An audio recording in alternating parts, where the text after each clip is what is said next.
So today's presentation is in coordination with our special River Talks podcast series on water as a human right. The four-part series covered the history of water in Tennessee, the water system, our current challenges, and ways that we can thrive in the future, all around these pillars of water as a human right.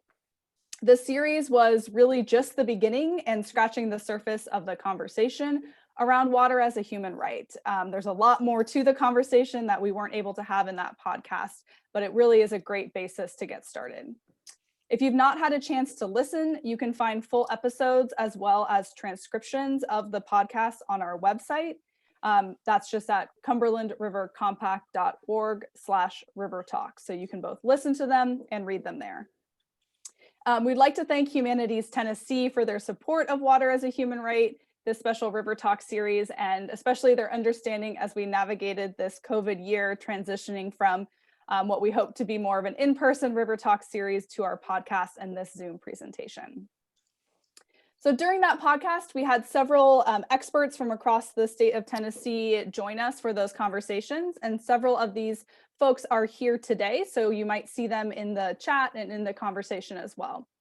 The series featured Carol Busey, Davidson County historian, Ron Taylor with Metro Water Services, Jenny Dodd with the Tennessee Department of the Environment and Conservation, Elaine Boyd, also with the Tennessee Department of the Environment and Conservation, Margot Farnsworth, who is a biomimicry expert and educator, and many of you may know as the former executive director of the Cumberland River Compact, and then Mikhail Houghton, who is the current executive director of the Compact. So thank you to all of these people for joining us in conversation, adding their ideas and their perspectives on this important issue. So today, to continue the conversation that we started with our podcast, we are very excited to welcome Sheyda Esnaashari. She is the Drinking Water Program Manager with the national nonprofit River Network. Sheyda has built her career around social justice and the advancement of equitable policies and practices. Previously, with the Alliance for the Great Lakes, Sheyda focused on policy and advocacy efforts to protect the lakes from Asian carp, reduce runoff pollution to Western Lake Erie, and define and build the organization's shift towards protecting access to clean, safe, and affordable water in the region. Prior to her work on water, Sheyda worked as a policy research and evaluation professional, advancing and advocating for effective social policies and programs. We are very delighted to have Sheyda join us today to share about drinking water, the work that River Network is doing, and how the idea of water as a human right influences these programs and policies. So I will stop my share here, and Sheyda, you're welcome to take over. Thank you so much, Catherine, and thank you to the Cumberland River Compact for inviting me. Mikhail is actually a board member of ours, so really happy to be making the connection and be here with you all today, 1 year into the virtual world for yet another virtual presentation. So thank you all for being here. I'm going to share my screen and move into presentation mode. Here we go. So as Catherine set me up so nicely, I'm here to talk about the human right to water, and in particular how that has informed River Network's story. So a bit more about me. I don't know if you can see the photos on here. Can you all see the photos that are supposed to be in this slide? This is making me worried about. I can't see that photo right now. You sure? Okay. Well, okay. Anyway, a little bit more about me. As was already introduced, my name is Sheyda Esnaashari. I'm the Drinking Water Program Manager at River Network. I'm based in Chicago, Illinois, also known as the traditional and unceded homelands of the Council of Three Fires, the Ojibwe, Odawa, and Potawatomi nations. What you would have seen is two of my favorite rivers, a photo of the Chicago River where I'm currently based, and then originally from the Twin Cities, so it's a photo of the Great Mississippi up in Minnesota between St. Paul and Minneapolis. So before we get started, I'll give you a little bit more background on River Network as an organization. We are a national organization that is focused on capacity building, direct support, and networking and network connectivity for all river and water advocates. So we provide direct support and network connectivity to nearly 6,500 organizations across the country in advocating for and protecting their own local watersheds. We are in the middle of our 5-year strategic plan, started in 2018 to 2022. And within that plan, we have 4 primary priorities, of which are clean, safe, and affordable drinking water, which I'll of course talk more about, resilient cities and communities, healthy rivers and agricultural landscapes, and then robust and effective water laws and policies. So this really informs the work and capacity building services that we provide to our network in various ways. River Network is really unique in that we are the only national nonprofit organization whose sole purpose is to connect and strengthen the nationwide network of local water protectors. So we fill a very niche role. And I'll go more into opportunities to connect and learn more and about membership and upcoming events toward the end of the presentation. But that's a little bit about River Network. So here's kind of the overview of what I'd like to go through today, circling back to this question of what is the human right to water and the history behind that, and then how that's informed River Network's story and our approach to clean, safe, and affordable water for all. I want to talk a little bit about the primary drivers of unsafe and unaffordable drinking water. And then I'll talk a little bit more about our work and how we drive impact and then support our network in moving toward clean, safe, and affordable water for all. And then I'll highlight a bunch of events and opportunities to get involved. So I wanted to start off with just exactly the concept. What is the human right to water? And give you a bit of background on where it comes from. So the human right to safe drinking water was first recognized by the United Nations General Assembly and the Human Rights Council as part of binding international law in 2010. So if you know anything about international law, that's actually relatively recent. And oftentimes when we talk about the human right to safe drinking water, we also talk about the human right to sanitation, much like all of our work. These things go together. And that explicitly was recognized by these same bodies in 2015. So these are fairly recent, but discussion of the human right to water as a precursor or necessary piece of realizing other human rights has been part of the discussion for much longer. So in 2001, taking part in the international efforts to address major human and environmental crises facing our world, the United Nations Educational, Scientific, and Cultural Organization stated that non-discriminatory access to water and sanitation is regarded as a prerequisite for the realization of several other human rights, such as the rights to life, dignity, health, food, and an adequate standard of living and education. So the human right to water and proper sanitation is really foundational in terms of realizing other rights. So what does that actually mean? So the right to water entitles everyone to have access to sufficient, safe, acceptable, physically accessible, and affordable water for personal and domestic use. So within that, you see some of the words that I've already been using in the way that River Network talks about access to water. And then the right to sanitation entitles everyone to have physical and affordable access to sanitation in all spheres of life that is safe, hygienic, secure, and socially and culturally acceptable, and that provides privacy and ensures dignity. So next, I just wanted to go through some of these adjectives and what they actually mean when we're describing what this right is. So here are some of the key words are defined. And again, like I said, you see some similarity between the way that we at River Network talk about this. So when we talk about sufficient water, we're talking about water to cook with, water to bathe with, to drink, to wash clothes and dishes, your basic human needs on a day-to-day basis. I talk about this a lot, especially as I'll get into a bit later in the year of a global pandemic. Safe water is the water quality itself does not cause harm when used or consumed. Acceptable, free from odor or discoloration, which often indicates a larger issue.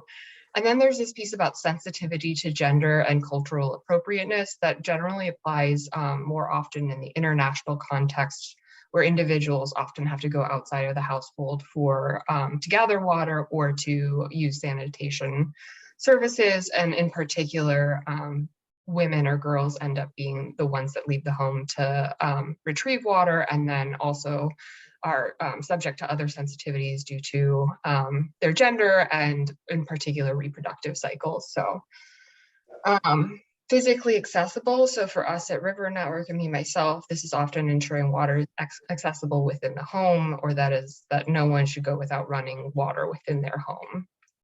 And then finally, affordable.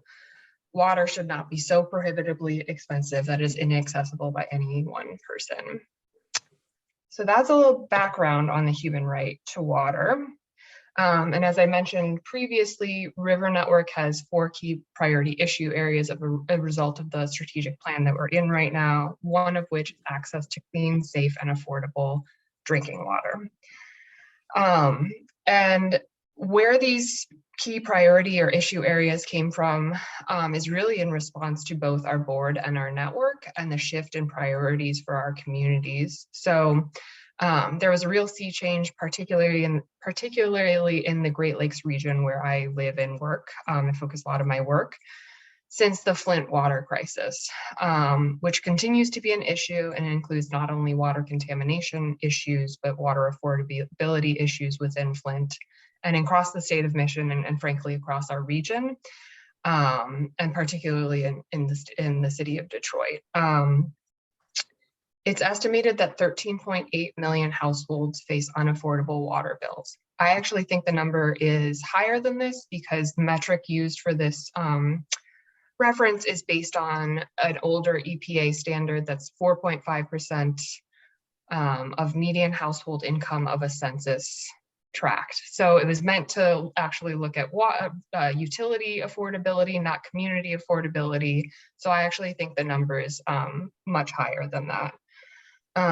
But unaffordable water bills lead to things like water shutoffs for late or non-payment of water bills, and it can even lead to tax liens on homes and eventual foreclosures. So this impacts many aspects of your life beyond just not having running water in your home.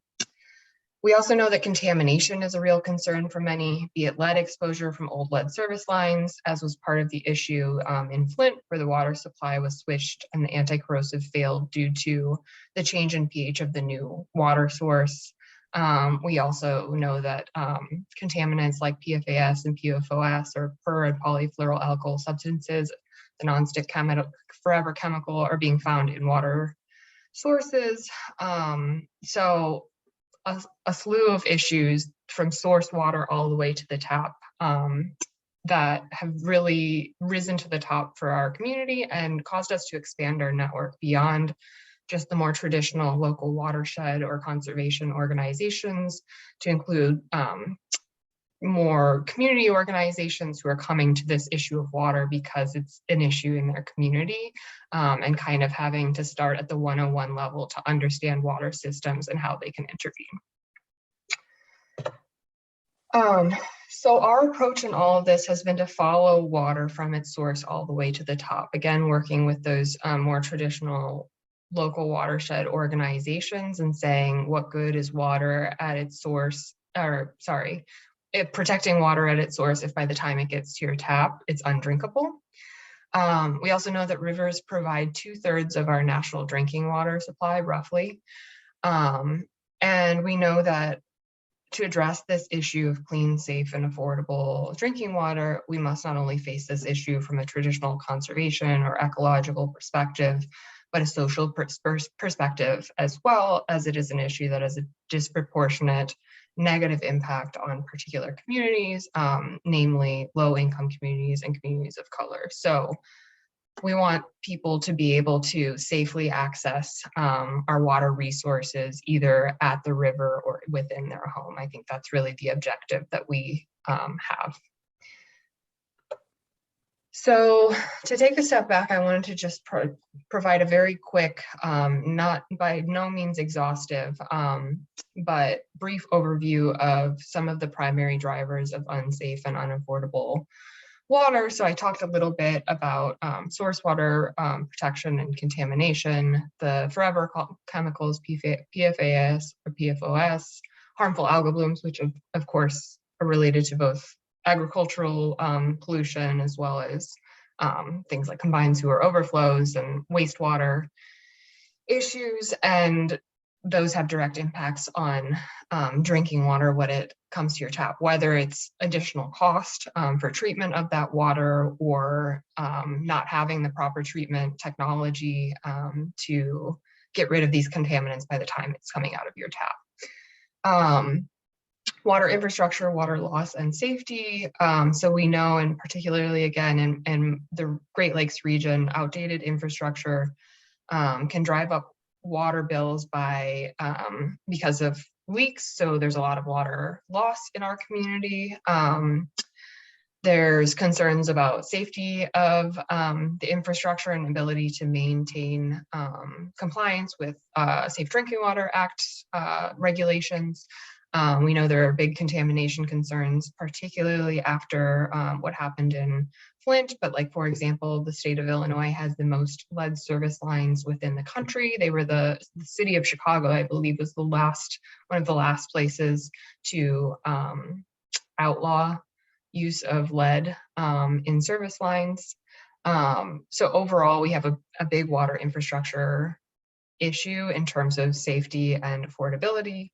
And then again, particularly in the Great Lakes region, but across the country, population loss, economic downturn, and then disinvestment in water systems has caused additional concern in terms of safety and water affordability. So if I think a lot about like the Rust Belt in the Great Lakes region, loss of industry causing a lot of contamination concerns, overbuilt water systems for shrinking communities, lower income communities. And then we've seen a really big downturn in investment from the federal government, much like many other public services and goods in the water sector. So what we like to say is water is both underpriced and unaffordable. It needs to be attacked from multiple sides to both support water systems and water utilities in maintaining compliance, delivering clean, safe, and affordable water, and meeting the customer where they're at. So a lot there. And now I just wanted to talk about some current opportunities as well as associated threats, but related to drinking water. So I thought I'd start off with one of the most pressing issues in the last year, and one that I personally work on quite closely, and that is the issue of water shutoffs, which is an issue that was on the rise and certainly a very big deal prior to the pandemic. But the spike we've seen since the start of the pandemic has been quite alarming. So at the beginning, back in March, April, May, many states and municipalities issued states of emergency that included temporary moratoriums on water shutoffs. This was not comprehensive. Food and Water Watch created a tracker where we were kind of following along with who still needed pressure, what the end dates were for these moratoriums. Many, if not all, of these moratoriums have expired, and the practice of implementing water shutoffs due to late or non-payment has continued. So as we speak, folks are getting their water cut off. Through all of this, the most consistent messaging I think we've all received on COVID-19 is to stay home and wash your hands, as well as social distance. But without water in your home, these two guidelines are impossible to follow. A recent study conducted by researchers at Duke University and the National Bureau of Economic Research found that a nationwide utility shutoff moratorium could have reduced COVID deaths by 14.8% and infections by 8.7%. I actually think this number has been updated. I just saw something come across my desk, so I can follow up with more on that, but this has been a very big issue. In response to this, Representatives Rashida Tlaib and Debbie Dingell of the great state of Michigan have reintroduced their legislation from last year, called the Emergency Water as a Human Right Act, which would institute a nationwide water shutoff moratorium for utilities receiving federal funding for the remainder of the pandemic. Don't have a lot of intel on what kind of legs that legislation has, but I think symbolic that it's been introduced twice, and there has not been a national moratorium.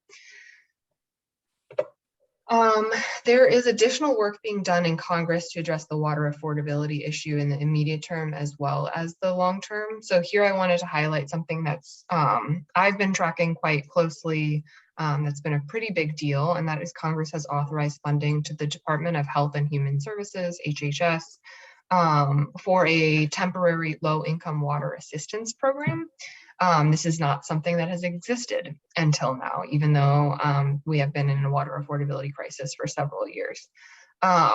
Funding was first appropriated through the December 2020 omnibus package, and it was supplemented by the American Rescue Plan. So $638 million was included in the omnibus package, and then an add-on of $500 million came through the American Rescue Plan. This money will go to states in the form of block grants. As far as we can tell, it will be administered similarly to the program LIHEAP. If any of you all are familiar with that, that's the Low Income Home Energy Assistance Program, which HHS also administers. That is a permanent program. And we're still waiting on more intel on exactly what the parameters will be around this water version of it. We know that energy and water are not quite the same, and so we'll need additional details and support there. So in response, state and local advocates are still keeping an eye on how this money will be distributed, hoping for equitable distribution, reaching small and disadvantaged systems or systems that serve disadvantaged communities. This is not nearly enough. And like I said, it's a temporary program, but it is a start. So River Network has been convening conversations around this to support advocates, make sure that they have the information they need to then go advocate at the state and local level for the sort of infrastructure needed to implement a program like this. Additionally, Representatives Lawrence and Khanna have reintroduced the Water Act, which would create a water trust fund to address a backlog of underinvestment in water infrastructure, a key issue, as I said, that has subsequently caused higher water bills. And it would also directly address issues of contamination. So there's a lot going on, and it's definitely a space to keep an eye on. I do believe that the pandemic, as with many of our issues, has really shone a light on how dire the situation is and how much we need to invest in our drinking water systems and ensure clean, safe, and affordable water for our communities. So where does River Network fit into all of this? How do we drive impact in this space? As I mentioned before, we are a capacity building and network organization. So we seek to support local water advocates and protectors with the resources and connections they need to be water champions. We do this through resource development, toolkits, guides, etc., and facilitating opportunities to connect with and learn from peers and experts alike through webinars, peer learning cohorts, and information exchanges. So I wanted to go over just a little bit while we're on the subject of drinking water, kind of one of our flagship resources, something that I talk about a lot, and that is our drinking water guide. This is kind of our drinking water 101 resource. It's one of the first things we did in moving toward working on drinking water, recognizing that this was a new space for a lot of folks in the conservation community to be thinking and talking about, as well as, we were kind of broadening our tent and bringing in new groups that were not necessarily, did not come in with the same sort of background in working on water. So we meant to make this resource as accessible as possible to as broad a population as possible. So like I said, this is a sort of 101 type resource to get you to understand the water system from the source all the way to the tap. It is, of course, not meant to be an exhaustive reference on everything about drinking water. and it does not cover private wells in depth in particular. There is some mention of it, but primarily the focus is on public water systems. The guide is centered around grounded in water equity. And so we use this definition from our partners at the U.S. Water Alliance. Water equity occurs when all communities have access to safe, clean, affordable drinking water and wastewater services, are resilient in the face of floods, drought, and other climate risks, have a role in decision-making processes related to water management in their communities, and share in the economic and environmental benefits of water systems. So these are the sections of the guide, the key questions that you should be able to answer by going through the guide. Everything from where does our drinking water come from and how can we protect it? So it's a lot about source water protection. And then what does my drinking water system do? So it really goes over, in particular, a public drinking water system or treatment facility, how it gets from point A to point B, what frameworks are in place to make sure water is safe to drink. So this is a bit more on the Safe Drinking Water Act and other regulations that might be in place to protect your drinking water. What does drinking water cost and what is my bill paying for? So that really breaks down a water bill, what goes into a rate structure, how water systems are managed, and who oversees setting of rates, what other sorts of add-on fees might be included in a water bill, and how that supports clean drinking water. How will climate change affect my water and what can I do about it? And then the final section, community action and advocacy. How can I help my community assess and improve its access to safe, clean, and affordable drinking water? So the entire guide is meant to be a driver towards action, but this last section in particular is meant to really set you up to ask and address the questions that might be facing your community. I didn't link to it in here, but we do have on our YouTube channel like 10 to 15 minute overviews of each of the sections where we answer a lot of the questions and kind of walk you through the guide. So if you don't have time to read it, we do have videos as well. Each section of the guide, which you see here, is questions to ask when you complete each section. So the first one is, where does my drinking water come from? These are things you should be able to answer. What I don't show here are like a bunch of resources. So we point you to the specific website where you might be able to find a copy of your source water assessment for your water system. Which regulated public water system am I getting water from? So directing you to a resource where you can find out more information about your specific community. So again, this guide is meant to be very informative and action-oriented. The next resource I want to talk about is one that is in development, very close to being finalized, and that is our Equitable Water Infrastructure Toolkit. It will be released in May of this year. So we'll be rolling it out at our annual conference, River Rally, which is May 17th to 21st or 20th, which I'll talk about a little bit more in a few minutes. But we define equitable water infrastructure as directed by the community toward public health and clean, safe, affordable, and accessible water, distributed in a way that supports low income and communities of color most at risk from environmental harms and historic lack of investment, and supporting the long-term sustainability of our waterways and water systems and utilities. So this resource is really meant to again, be as accessible as possible by someone who's brand new to the idea of funding and financing for water infrastructure, to someone who's a bit more familiar, but it covers the different funding and financing options and opportunities from the federal to the state to the local level, opportunities for influence, and in particular influencing equitable distribution of these funds. So again, going to those smaller systems, disadvantaged systems, reaching communities that have been historically disinvested in.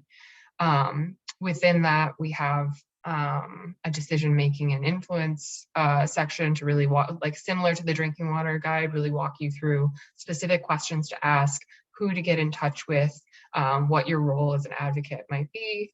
We also touched specifically on the intersection of infrastructure investment and water affordability. It is not a silver bullet, but it does influence water affordability. And then also just utility structure. So there's a little bit of overlap between the drinking water guide and the water infrastructure toolkit, but that's on purpose and I think makes a lot of sense. So anyway, like I said, we'll be rolling that out at River Rally in a couple of months. So finally, like I said, we organize network opportunities to promote shared learning and resource sharing across our network as a network organization. So I personally host a bi-weekly call that started at the beginning of the pandemic, focused on information sharing and organizing around water shutoffs and access. We just saw it as an immediate need and knew that people needed to be talking. So that's where that started and it's kept going. We have pivoted to talking a lot about low-income water assistance funding as a way to address water shutoffs in the meantime, and because of the recent funding allocated by Congress. And I do just want to say, when I talk about water affordability and water assistance, those are two different things from my perspective, from River Network's perspective. So affordability is addressing the issue and the root cause of, water being underpriced and unaffordable, versus assistance is a stopgap measure to help those most in need and at risk of losing water access. So we're trying to work on parallel lines here, not ignore this opportunity of water assistance, but also recognize that we have a broader issue of the way that we fund and run our water systems and ensure access, consistent access for folks. We also provide direct support opportunities. So last year, we supported 4 Great Lakes-based groups through mini grants and then direct consulting, helping them to build out their community-led drinking water campaigns. We worked with folks in Milwaukee, Toledo, Ohio, Ontario, Canada, which was kind of fun, and then Duluth, Minnesota, and Superior, Wisconsin. Some of them focusing on lead service line replacement, some of them working on affordability, but like I said, building out their community-led drinking water campaigns. We're currently working with Friends of the St. Clair River in Michigan to gauge understanding and attitudes toward drinking water within their community, and then target educational efforts and outreach in their community ahead of an impaired water delisting. So because of kind of a legacy of industry along the river, this group had concerns that their community would not trust the delisting. It's been ready to be delisted as impaired for quite some time now. And they're just trying to get out ahead of public opinion and connect with their community more about their perceptions of their source water and their drinking water in particular. And if they know where their source water is actually, what their source water actually is. So that's been a fun project to work on. Okay, so I wanted to share a few events and opportunities that we have coming up. So next Wednesday, we have a state policy showcase. My colleague, April Engel, will be hosting this conversation on the human right to water, so very relevant.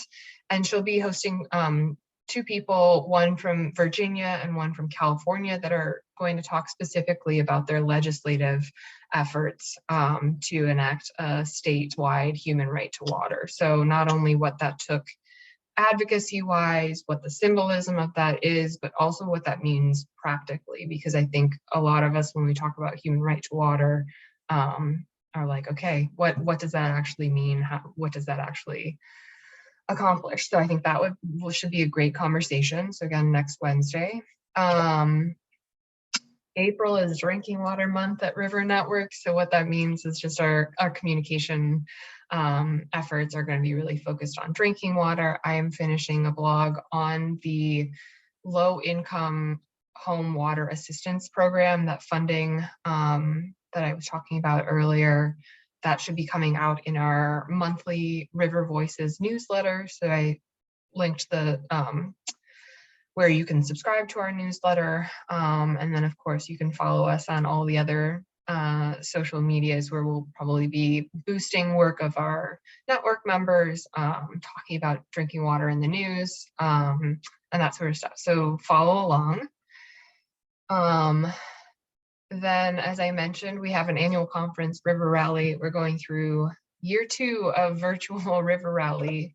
It will be May 17th to 20th. I believe scholarships are closed, no longer available, but it is quite a bit more affordable now that it's in the virtual space. You can go over to riverrally.org to find out more and register. I'm also happy to answer questions about that, but we have different tracks based on our key issue areas. So if drinking water is not your thing, but water policies and laws, ag pollution, community resilience, and climate change, we've got something for everyone. We also have a leadership development team that does really great, like volunteer engagement and maintenance, strategic planning, org development and leadership development services and panels. So a little something for everyone. Then I would be remiss if I didn't talk about River Network membership. There is a free membership option. I think it just essentially signs you up for our listserv and keeps you in the loop on all different sorts of opportunities. Here you see some of our premium membership benefits. So not all of the trainings and webinars that we do are accessible to everyone. A good amount of them are. You can find funding for water projects through our Business for Water Stewardship project. I'm not sure if that receive 40% off registration for annual River Rally conference is accurate. I don't know if this is an outdated slide, but you can definitely go to our website to find out more, and I can also get an answer to that question. And then other opportunities as they arise. So there are benefits to being a paid member. And that's where I'll leave it. Thank you all. And I think we'll move to questions now if y'all have any. Absolutely. Thank you so much, Shayda, for that overview and compliment to a lot of what we talked about in our podcast series and this idea of water as a human right. And if folks have questions, feel free to put them in the chat and we can get those to Shayda. And I did want to start with one question. I know you talked about sort of the connections between water affordability and infrastructure. And that was something in our podcast that came up pretty much by every single person I talked to, was that idea that water is both underpriced and unaffordable, and that, you know, the investment that is needed for the infrastructure updates, for the updates to be able to monitor and address emerging contaminants of emerging concern like PFAS is a large investment. And so what is the approach to addressing that needed infrastructure investment while also ensuring that the price of water is still affordable? Mm-hmm. Yeah, so I think it's multiple things and multiple issues or roadblocks that we're running into. And I don't feel like a super expert on this, but obviously it's something I think can talk a lot about. But so, for example, we've got the state revolving loan funds. We've got the clean water SRF, which goes towards stormwater and wastewater, and we've got the drinking water SRF. Those, I think most advocates would agree, are underfunded. So just on the whole, we need more money coming from the federal government. Then it gets a bit more complicated when you talk about where those dollars actually go. And I haven't seen I've seen a few different folks trying to track those dollars in terms of equitable outcomes or reaching smaller or rural water systems. I know there are organizations like RCAP and other support entities that are trying to help these communities and water systems go after those dollars. And then you've got the urban communities that just, they might not even have like full-time water system staff that like have the capacity or the technical know-how to go after those dollars. Then you get into issues of bond ratings for cities. So there's a real issue between not only the amount of money that's available to go toward water infrastructure investment, but then actually who it goes to. So the knowledge on the ground, the accessibility, and then there are other different state and local mechanisms and other federal funding pieces. So I think part of it is just the complexity of the issue and not having enough people up to speed. Part of it is that there's not enough funding. And then another part of it is just these water systems that are deeply in need, but don't know how to or haven't been able to access the funding or the technical assistance needed to go after those dollars. So, yeah. Yeah, definitely a complicated issue. And also that many of those are loans. I know, speaking with Jenny Dodd, who I think is on here, that they are loans that they will, need to be repaid. And so understanding how do we access that funding, but also have it be something that can be repaid. Mm-hmm. And Vina posted in the chat. So she said in Tennessee, the SRF program at TDUC has a small and disadvantaged program to aid drinking water, wastewater, and stormwater systems with their infrastructure financing needs. Thank you, Vina, for adding that. Yeah, so I believe that exists for all SRF dollars, but again, I think there are still gaps in access and amount of money that's set aside for small and disadvantaged communities and what sort of technical assistance they have in accessing those dollars. Great. Does anybody have any other questions for Shayda? You can either post in the chat, or if you'd like to unmute yourself, you're welcome to ask your question. And also feel free to email me. I put my contact at the bottom of this slide. Happy to follow up after this.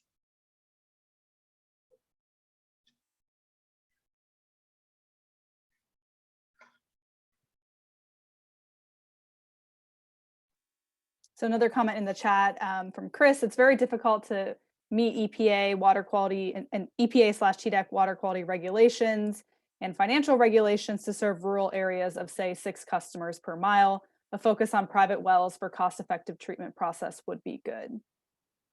Is that something that you all, I know you mentioned in the drinking water guide that you haven't focused as much on private wells. What kind of conversation is there in that area? We have not. So, and I'm definitely not an expert in this space, but it's a conversation that we're having more and more about how do we support rural communities, and recognizing that we'll get into conversations about private wells and recognizing, I think there's from a lot of my colleagues or some of my colleagues thinking that issues of equity and access and are really urban issues, when really like this really water affordability, access, safety really like spans the entire country. It affects rural and urban communities. And something I didn't get into much here is just the issue of tribal access to clean, safe, and affordable water and funding. So all that to say, we recognize it's a gap in the kind of like capacity building and support that we've provided, and we're trying to figure out how to not just helicopter in, but understand this issue better. Part of it is just the connections that I've had in my work have focused mostly on the urban communities, so we're trying to bridge that gap and kind of build out a more robust drinking water capacity building program at River Network. Yeah, absolutely. And one of the things that I found a really interesting thread in the conversation from the podcast is talking to Carol Busey first about, okay, the history of water. Where did people move to? Well, they moved next to these large rivers and streams because they needed access to water. And then over time, people have started to move further away from those closer water bodies into areas where water might not be as accessible. And so I think that aspect of water as a human right and that accessibility piece is really also tied to is the water flowing towards you, or is it flowing downhill and away from you? And I think Ron said that in the podcast, and that just turned on a light in my head somehow of that some places the water is flowing away from people in these communities. Mm-hmm. Yeah, I definitely think there's been a lot that's been taken for granted in terms of our access to water, and unknown about, lack of access for some folks or issues of contamination. So. Great.